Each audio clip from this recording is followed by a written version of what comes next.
Bismillahirrahmanirrahim. Jangan lupa subscribe ya. Anhu hatta syaukata yusyakah. Rawahul Bukhari. Tidaklah sebuah musibah menimpa seorang muslim kecuali Allah Subhanahu wa taala akan jadikan itu kafarah bagi dia, penghapus dosa-dosanya. Sampai kepada duri yang menancap sekalipun kalau dia sabar. Umpamanya ibu nih jalan kaki dari sini, tiba-tiba kok adalah yang nancap itu, entah tusuk sate gitu ya, atau mungkin duri tanaman. Kemudian ibu merasakan sakit, tapi ibu tidak ngeluh, ibu sabar gitu ya. Alhamdulillah, mudah-mudahan ini jadi penghapus dosa gitu ya. Itu bisa menghapuskan dosa tuh ya. Tapi jangan ditusukkan, ambil peniti, tusukkan pula kan itu. Itu sengaja ditusuk-tusukkan. Tak boleh itu menyakiti badan. Karena badan ini milik Allah. Dari ujung rambut sampai kaki itu milik Allah, tidak boleh disakiti. Kalau kita disakiti oleh diri sendiri, sengaja ambil peniti dicolokkan gitu ya ke badan kita, berdosa kita. Karena badan ini amanah Allah, milik Allah semuanya, harus dijaga. Ya. Kemudian juga mengucapkan alhamdulillah setelah makan, Bu. Ibu makan nih, makan apa saja, entah makan nasi, entah makan bakso, entah makan mie, entah makan apa sajalah ya. Yang penting setelah makan, ibu mengucapkan alhamdulillah. Man akala ta'aman thumma qala alhamdulillah. Barang siapa yang mengucapkan alhamdulillah setelah dia makan, maka ghufira lahu ma taqaddama min dzambihi wa ma ta'akhkhar. Dia akan dihapuskan dosa-dosanya yang telah dan yang berlalu. Subhanallah. Hanya mengucapkan alhamdulillah saja habis makan, Bu. Itu sudah bisa menghapuskan dosa, kan luar biasa. Apalah susahnya alhamdulillah habis makan. Ya. Kemudian juga ketika sholat, Bu, ketika amin, ketika imam mengatakan ghairil maghdubi alaihim waladdallin, amin ya gitu ya. Ketika imam mengatakan amin, nah, kita juga ikut tuh amin.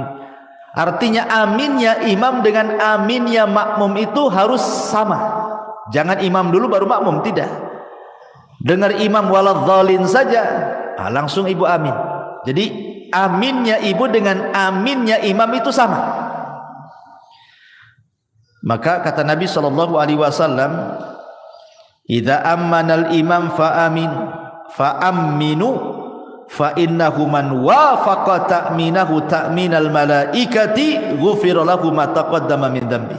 Lihat, apabila imam mengucapkan amin, maka aminlah. Maka barang siapa yang cocok antara aminnya ia dengan aminnya makmum, setara gitu ya, sama-sama,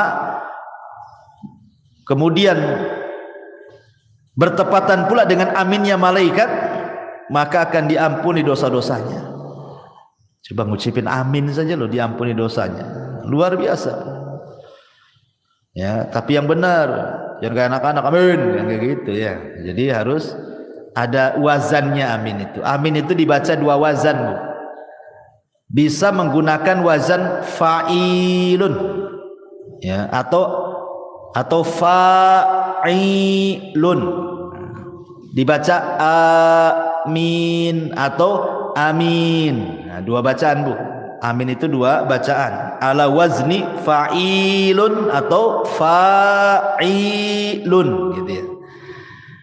Bisa dibaca amin ataupun amin. Nah, dua-duanya boleh. Karena arti amin itu artinya ya Allah kabulkan doaku. Allahumma istajibli, itu arti amin itu.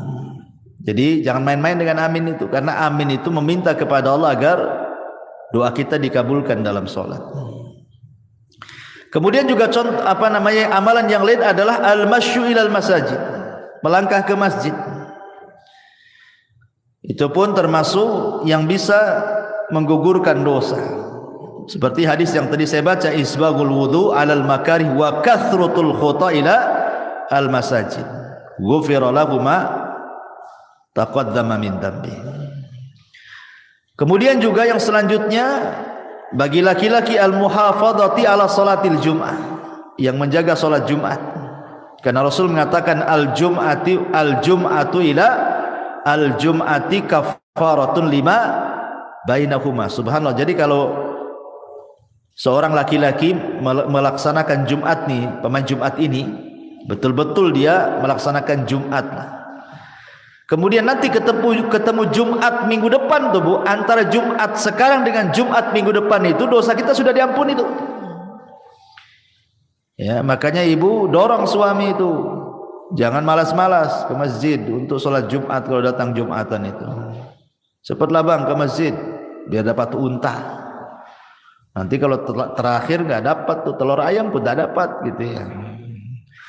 Kemudian juga yang bisa menghapuskan dosa adalah kafaratul majlis Bu. Ingat ibu ya, kafaratul majlis itu penting Bu. Ibu umpamanya datang ke arisan atau mungkin datang ke kondangan, atau ibu main ke rumah kawan, entah berdua, entah bertiga, entah berempat, ngobrol lah ibu di situ sambil makan rujak, ya kan? Nanti Bu setelah pulang Bu, setelah selesai mau balik nih Bu ya, jangan lupa Bu baca kafaratul majlis. Subhanakallahumma bihamdika asyhadu an la ilaha illa anta astaghfiruka wa atubu ilaih. Kata kawannya, kayak ustad aja katanya. Ini habis ngaji ya. Bukan kafaratul majlis, bukan penutup kajian. Kafaratul majlis itu penutup majlis. Kenapa Bu disarankan membaca kafaratul majlis? Yang namanya orang ngobrol bertiga, berempat, apalagi orang rame Bu, terkadang adalah yang keseleo ngomong tuh. Entah keseleo akhirnya bicarakan orang, entah terlalu kasar nyinggung orang yang ada di situ. Coba bayangkan, coba ibu datang ke rumah kawan tak ada dosa, tahu-tahu ngobrol di situ jadi punya dosa. Akhirnya apa? Gibain orang, atau mungkin tersinggunglah orang yang ada di situ dengan ucapan ibu gitu ya, atau dengan intonasi ibu disangka ibu marah, jadi orang nggak enak kan. Nah, supaya hilang dosa-dosa di majelis itu Bu, pulang tak bawa dosa, berangkat tak bawa dosa, gitu maksudnya. Supaya pulang pergi itu betul-betul tak bawa dosa. Jangan pula berangkat tak bawa dosa, pulang pula bawa dosa. Nah, itu pentingnya kafaratul majlis. Kemudian juga ibu kalau dengar azan Bu, kan di situ apa namanya, ada doa. Ya, doa apabila ibu mendengar suara muazzin. Kata Nabi SAW, biasakan kalau umpamanya ibu kan setelah membaca, kata Rasul kalau muazzin bilang Allahu Akbar ya kita Allahu Akbar kan itu ya, sampai kepada hayya ala taini ya, hayya ala shalah ya al falah, kan tidak sama tuh jawabannya.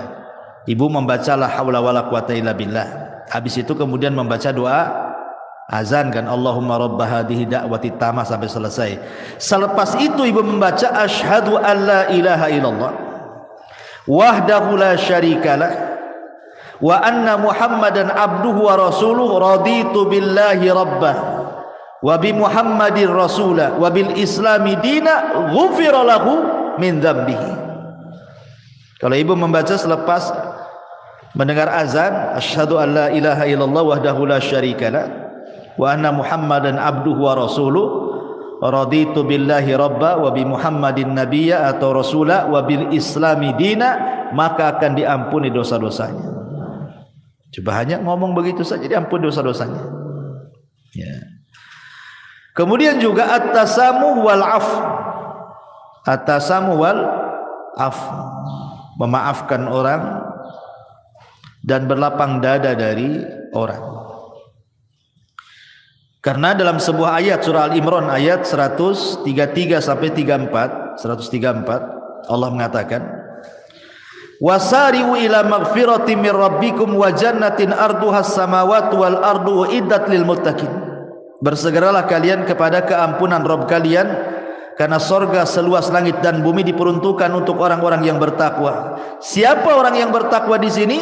Alladzina yunfikuna fis sarra'i wadh-dharra wal kadhiminal ghaid wal 'afina 'anil nas wallahu yuhibbul muhsinin. Orang yang bertakwa yang disediakan sorga seluas langit dan bumi itu, yang akan mendapatkan ampunan itu adalah orang-orang yang berinfak baik dalam kondisi senang ataupun susah, dan orang-orang yang menahan emosi dan mudah memaafkan manusia. Tahan emosi, kalau lagi marah tahan, itu bisa menghapuskan dosa, Bu.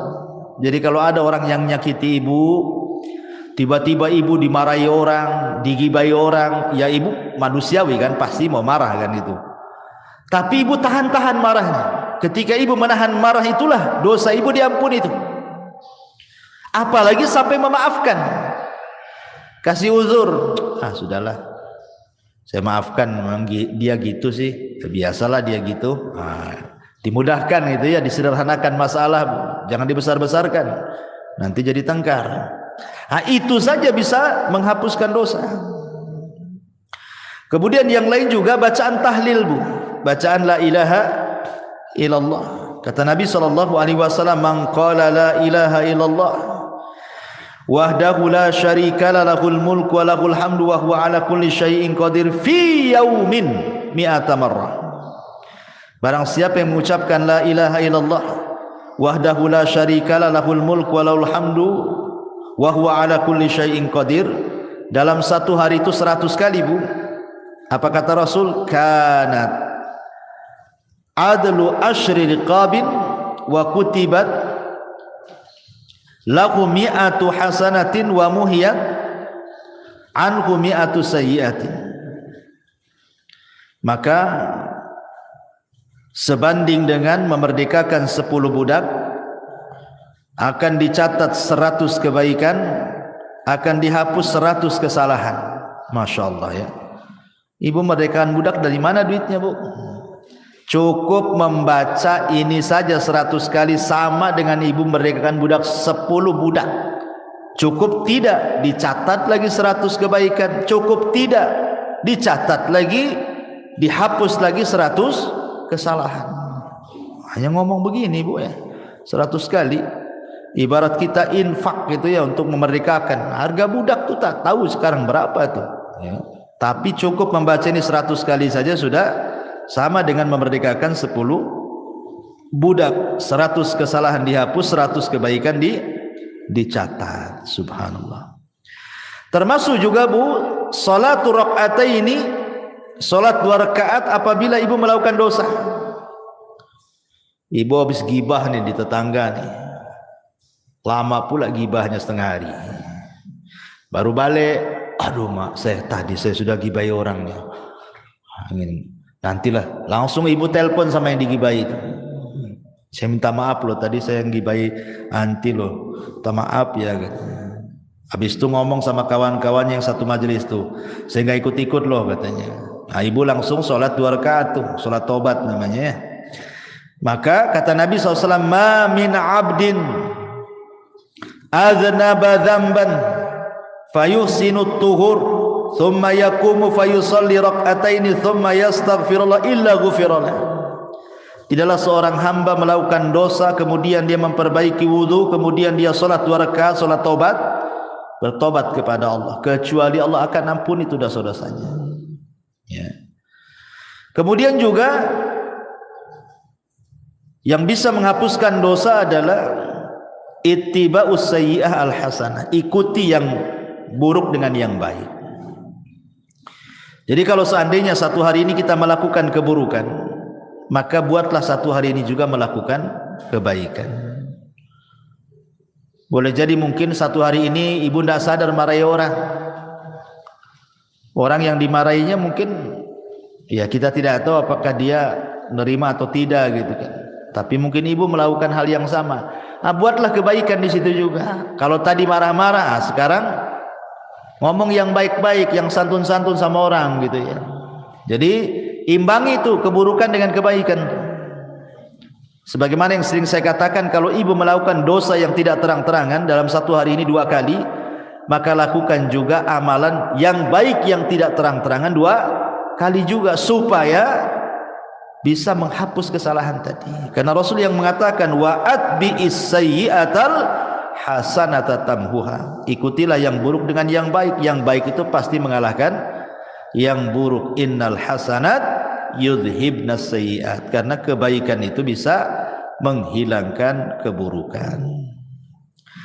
Termasuk juga orang-orang yang mati syahid, orang-orang yang terlibat dalam perang gitu ya. Karena Rasul yang mengatakan Allah akan mengampuni dosa orang yang mati syahid apapun dosanya kecuali utang, kecuali kalau dia punya utang lain, kata Rasul. Termasuk juga at-taubatus shadiqah, bertobat betul-betul sebelum matahari terbit dari barat ataupun sebelum nyawa di kerongkongan. Nah, itu bisa menghapuskan dosa. Termasuk juga puasa. Pertama puasa Asyura, puasa di bulan Muharram, tanggal 10 bulan Muharram. Kata Rasul, yukaffiru sanatal madiyah, menghapuskan dosa 1 tahun ke belakang, rawahu Muslim. Ataupun puasa Arafah tanggal 9 bulan Dzulhijjah umpamanya ya. Rasul mengatakan yukaffiru sayyi'atal madiyatal baqiyah. Kalau puasa tanggal 9 Dzulhijjah ini lebih hebat lagi pahalanya, dihapuskan kesalahannya setahun ke belakang dan setahun ke depan, luar biasa. Ataupun puasa bulan Ramadan. Nah, itu kalau Ramadan jelas-jelas Bu ya, puasanya, sholat malamnya, Lailatul Qadarnya, itu menghapuskan dosa semua tuh. Kata Nabi SAW, man shoma Ramadanan, wa fi riwayatin man qama Ramadanan, wa fi riwayatin man qama Lailatul Qadrin imanan wa ihtisaban ghufira lahu ma taqaddama min dambi. Barang siapa yang puasa di bulan Ramadan, dalam riwayat barang siapa yang salat malam di bulan Ramadan, dalam riwayat yang lain barang siapa yang mendirikan Lailatul Qadar penuh iman dan mengharap pahala, maka Allah akan ampuni dosa-dosanya. Nah, ini juga perkara-perkara yang bisa menghapuskan dosa, termasuk haji dan umroh kalau ibu punya uang. Karena Nabi SAW yang mengatakan man hajja lillahi falam yarfus walam yafsuq raja'a ka yaumin waladathu ummuhu. Siapa yang haji karena Allah Bu, bukan karena manusia, dia tidak mengeluarkan kata-kata kotor selama haji, tidak melakukan kemungkaran selama haji, kefasikan, kecuali pulang Bu seperti anak bayi. Anak bayi kan gak punya dosa Bu. Nah, itulah keutamaan orang haji, pulang saja gak punya dosa dia. Begitu juga umroh, al-umratu ilal umrati kafaratun lima bainahuma. Umroh satu ke umroh berikutnya itu setahun, umpamanya umroh nih, tahun ini umroh, tahun depan umroh lagi, setahun itu dihapuskan dosa-dosanya dari umroh ke umroh. Subhanallah ya. Maka ini kesempatan bagi orang-orang kaya nih, kalau memang punya uang berangkat ya. Karena ini salah satu yang bisa menggugurkan dosa. Tentu yang paling besar dari semuanya, dari semua yang saya jelaskan dari awal sampai akhir tadi, yang paling besar yang bisa menghapuskan dosa adalah at-tauhid ya. Tidak menyekutukan Allah, tidak menyekutukan Allah, dan beriman kepada dan beramal saleh.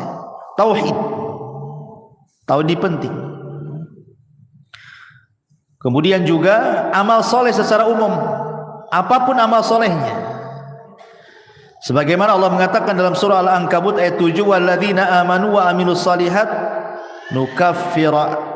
lanukaffiranna anhum sayyi'atihim. Orang-orang yang beriman dan beramal saleh, sungguh kami akan menggugurkan kesalahan-kesalahan mereka, termasuk berusaha menjauhi dosa-dosa besar. Dalam surah An-Nisa 31 Allah mengatakan in tajtanibu kabaira ma tunhauna anhu nukaffiru ankum sayyi'atikum. Jika kalian menjauhi dosa-dosa besar, syirik, zina, minum khamar dan begitu seterusnya, apa yang telah dilarang, maka kami akan gugurkan dari kalian kesalahan kalian. Termasuk juga berusaha menjadi orang yang takwa, menjalankan perintah, menjauhi larangan, gitu ya. Karena Allah mengatakan, wa man yattaqillaha yukaffir anhu sayyiatihi, barang siapa yang bertakwa kepada Allah maka Allah akan hapuskan dosa-dosanya. Dan juga penting taubah as-sadiqah, betul-betul bertobat dengan tobat yang jujur. Tapi kalau seandainya ini berkaitan dengan dosa besar, maka ada tambahan, bukan hanya sekedar amalan-amalan yang saya tadi sebutkan. Kalau berkaitan dengan dosa besar, ada lagi tambahan. Pertama, ikhlas, niat ingin bertobat. Yang kedua, al-iqla', betul-betul melepas dosa dan meninggalkan. Yang ketiga, an-nadam, menyesal, kenapa saya melakukan dosa. Yang keempat, aqdul azmi, betul-betul berjanji tidak mungkin kembali ke dosa itu. Kemudian yang kelima, ikuti dosa yang sudah dilakukan dengan kebaikan supaya dosanya bisa terhapuskan. Dan kalau itu berkaitan dengan hak adami, hak-hak manusia, maka kembalikan. Pernah ngambil, balikin apa yang sudah diambil. Pernah zalimi, minta keridhaannya agar dimaafkan kezalimannya, dan begitu seterusnya. Ma'asyiral muslimat yang dimuliakan Allah Azza wa Jalla. Adapun tentang keutamaan taubat sendiri, bertobat kepada Allah Azza wa Jalla, yang pertama, taubat itu menjadi penyebab Allah itu suka dengan kita. Makanya ada doa, Allahumma ij'alni minat tawwabin waj'alni minal mutatahhirin. Setiap kita habis wudu itu kan, ya Allah jadikan aku termasuk orang-orang yang bertobat dan termasuk orang-orang yang bersuci. Setiap wudu kita meminta kepada Allah seperti itu kan. Kenapa? Karena Allah mengatakan, innallaha yuhibbu tawwabin wa yuhibbul mutatahhirin, karena Allah suka dengan orang-orang yang tobat dan suka dengan orang-orang yang bersuci, ya. Yang kedua, bahwa tobat itu menyebabkan Allah mengampuni kesalahan kita dan menerima amalan kita. Dengan tobat itu Allah akan memaafkan kesalahan kita dan menerima amalan kita. Yang ketiga, dengan tobat itu kita diselamatkan dari neraka dan dimasukkan ke dalam surga, dan itulah keberuntungan yang sebenarnya. Faman zuhziha 'anil nar wa udkhilal jannah faqad faz. Siapa yang dikeluarkan dari neraka dan dimasukkan ke dalam surga, itulah keberuntungan yang sesungguhnya. Termasuk penyebab seseorang mendapatkan rahmatnya. Orang yang suka tobat itu, maka akan datang rahmat Allah.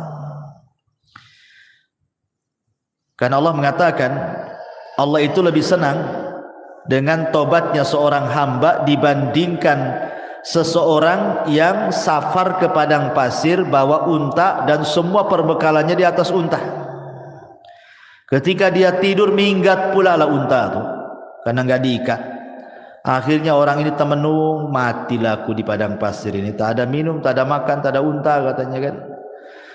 Akhirnya dia cari sana sini nggak ketemu, sudah pasrah dia mau mati di padang pasir. Akhirnya dia pun tertidur. Ketika terbangun, untanya pula depan mukanya. Apa nggak senang, Bu? Tapi Rasul mengatakan Allah lebih senang kepada hamba yang bertobat dibandingkan orang ini yang mendapatkan unta dan perbekalannya. Kenapa? Karena Allah itu akan mencurahkan rahmatnya kepada orang yang bertobat. Termasuk tobat juga adalah sebab mendapatkan pahala besar, dan termasuk tobat juga adalah mendapatkan banyak kebaikan setelah keburukan yang dilakukannya. Baik, ma'asyiral muslimat yang dimuliakan Allah Subhanahu wa taala, intinya bahwa seorang hamba itu tidak boleh bosan untuk mencari rahmat Allah Subhanahu wa taala. Karena walaupun malaikat itu hamba yang tidak pernah bermaksiat kan, Tapi Adam itu adalah makhluk yang bermaksiat. Tetapi Allah Subhanahu wa taala muliakan Adam dibandingkan malaikat kan, Bu? Adam bermaksiat, kemudian bertobat. Malaikat bertobat terus, tak pernah maksiat. Tapi Allah muliakan Adam. Kenapa? Perhatikan hadis Nabi sallallahu alaihi wasallam. Kata Nabi sallallahu alaihi wasallam, "Walladzi nafsi biyadi, law lam tudhnibu la dhahaballahu bikum wa la jaa biqaumin yudhnibun fayastaghfirunallaha fayaghfiru lahum." Demi zat yang jiwaku di tangannya, kata Rasul, seandainya kalian tidak melakukan dosa seperti malaikat, anggaplah kalian seperti malaikat, tidak punya dosa, tidak pernah melakukan dosa, tentu Allah akan binasakan kalian semua. Dan akan didatangkan sebuah kaum yang berdosa, kemudian minta ampun kepada Allah, Allah pun ampuni dia. Kenapa? Karena Allah suka dengan orang yang bertobat. Lah macam mana orang bertobat kalau tak punya dosa? Kan bertobat tuh karena punya dosa, kemudian dia bertobat. Allah suka tuh dengan orang yang bertobat. Tapi jangan disengaja buat dosa, nanti tak sempat pula bertobat. Ya. Jadi maksudnya di sini adalah lihat bagaimana keutamaan orang yang bertobat kan. Karena memang Allah Subhanahu wa taala sudah memang melekatkan kepada anak Adam itu pasti berbuat dosa. Kullu bani Adam khata'un wa khairul khata'in at-tawwabun, kan itu. Setiap anak Adam itu pasti dosa. Pasti melakukan dosa. Kalau ada ibu yang mengatakan saya tidak pernah berbuat dosa, kadzabti, dusta ibu ini. Dustakan orang yang mengatakan saya tidak pernah berbuat dosa. Karena dosa itu macam-macam. Tetapi sebaik-baik orang yang melakukan dosa, tobat. Ya, bertobat kepada Allah Subhanahu wa taala. Ma'asyiral muslimat yang dimuliakan Allah Azza wa Jalla, yang jelas bahwa ingat, sebesar apapun dosa kita, sebesar apapun dosa kita, walaupun sampai membumbung ke langit sekalipun, sampai ke awan lah dosa kita itu saking banyaknya. Kalau kita datang betul-betul menghadap Allah ingin bertobat, apa dalam hadis qudsi itu? Allah katakan, "Ya ibadi, lau dhunubuka ananas sama, thumma astaghfartani ghafartu laka ala ma kana minka wala ubali." Hei anak Adam, sekalipun dosamu melambung sampai ke langit, kata Allah, tapi kau datang kepadaku dengan ikhlas ingin bertobat, ku ampuni, aku enggak peduli, kata Allah. Lihat bagaimana luasnya rahmat Allah Subhanahu wa taala. Sampai Amr bin As ini kan, Bu, seorang sahabat. Dia baru masuk Islam setelah 20 tahun. Dia sama dengan Khalid bin Walid tuh, 20 tahun baru masuk Islam. Setelah lewat Islam 20 tahun baru masuk Islam tuh. Khalid bin Walid, Amr bin As, dan ada satu kawannya itu, 3 orang. Khalid bin Walid langsung masuk Islam, berbaiat kepada Rasul. Amr bin As pula ragu-ragu. Kata Rasul, "Kenapa kau ragu-ragu, hai Amr? Apakah kau ragu-ragu dengan agamaku?" Kata Rasul, kata Amr, "Bukan itu, wahai Rasul. Aku ingin masuk Islam tapi ada syaratnya," kata Amr gitu. Kata Rasul, "Apa syaratnya?" "Begini Rasul, kau tahu apa yang sudah kulakukan kepadamu dan sahabatmu. Sampai ketika kaum muslimin hijrah ke Habasyah juga, Amr bin As yang melobi Najasyi untuk memulangkanmu. Kau sudah tahu dosaku banyak, wahai Rasul. Saya siap masuk Islam. Pertanyaannya, aku minta syarat." Kata Rasul, "Apa syaratnya?"